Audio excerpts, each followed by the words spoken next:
Hello everyone, আসসালামু আলাইকুম। সবাই কেমন আছেন? আশা করি আলহামদুলিল্লাহ সবাই ভালো আছেন, আমিও ভালো আছি।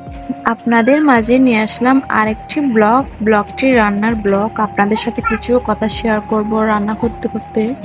তো ফার্স্টে বলে নিই, আমি পাবদা মাছ আর তেলেকুয়া মাছ নিছি, মানে ভেজে রান্না করার জন্য। তারপর কিছু কাঁকরোল, তারপর পটল, আলু, ওইগুলোর ভাজি করব। তো মাছগুলো আমি ফার্স্টে ভালোভাবে ওয়াশ করে তারপরেই মেরিনেট করব কিছু মশলা দিয়ে। লাল মরিচের গুঁড়া, হলুদের গুঁড়া পরিমাণ মতো, মশলা, মাছের মশলা, আর একটু লবণ, আর একটু লেবু দিয়ে, আর একটু তেল দিয়ে তারপরে আমি ভালোভাবে হাত দিয়ে মেখে নিব। তো মেখে এগুলো মেরিনেট করব, 10 মিনিট রেখে দিব। ভালোভাবে অফ ক্যামেরায় মেখে নিছি আমি। তো আপনাদেরকে একটা কথাই শেয়ার করব, আপনারা একটা কমেন্ট করে যাবেন, ভালো একটা, অত ভালো হোক খারাপ হোক একটা কমেন্ট করে যাবেন। কারণ আচ্ছা, একটা মেয়ে কি একটা বাসায় সারাদিন একা বসে থাকবে, খাওয়া দাওয়া করবে, গোসল, মানে সব কাজ করবে, শুধু ঘরের মধ্যে, বের হতে পারবে না বাইরে? একটা মেয়ে কি এরকম থাকতে পারবে? কেউ বাসায় থাকে না। আমার হাজবেন্ড যায় কাজে, আমার শ্বশুর থাকে, উনিও চলে যায় বাইরে, রাতে আসে দুজনই। আমার একটা বাচ্চা আছে, ওই বাচ্চাকে নিয়ে আমি বাসার মধ্যে থাকি। তো আমি একা সারাদিন এই বাচ্চাকে নিয়ে কিভাবে কি করব, একা কি ভালো লাগে আপনারাই বলেন। তো একা ওদেরকে বললে ওরা, বাইরের মানুষ অ্যালাউ করবে না। আমাদের ঘরটা শহর এলাকায় এক কোণার মধ্যে পড়ে গেছে।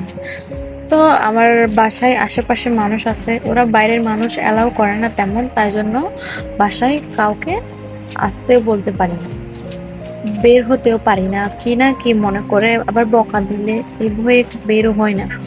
তো এই বলি কি, বের না হলে আমি কি একটা মানুষ হাঁটাচলা করার দরকার নাই?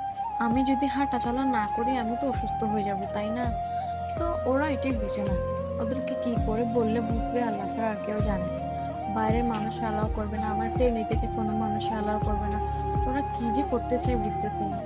তো আপনাদের সাথে কথা বলতে বলতেই আমার তরকারি মাছ ভাজি ফেললাম। মাছ ভেজে নেওয়ার পরে আমি মাছ রান্না করার জন্য বসিয়ে দিলাম। তেল, পেঁয়াজ কুচি, কাঁচামরিচ, ওইখানে কিছু মশলা, মানে লাল মরিচের গুঁড়া, হলুদের গুঁড়ো, এগুলো দিয়েছি, মশলা অ্যাড করে নিই। সব কিছু অ্যাড করে দেওয়ার পরে ওগুলো আমি ভালোভাবে কষিয়ে নিব। আপনারা তো দেখতেই পারতেছেন তেলগুলো উপরে বেশি উঠছে, তার মানে কষিয়ে ফেলা হয়ে গেছে। তো আমি একটু পানি অ্যাড করছি, আমি তাও আর একটু কষিয়ে নিব তরকারিটা। আমার বাচ্চা এখানে আমি ভয়েস দেওয়ার সময় ও মানে সাউন্ড আসতেছে, ওইগুলো একটু আপনারা ইগনোর করবেন, কারণ বাচ্চা মানুষ তো, তাই জন্য আমি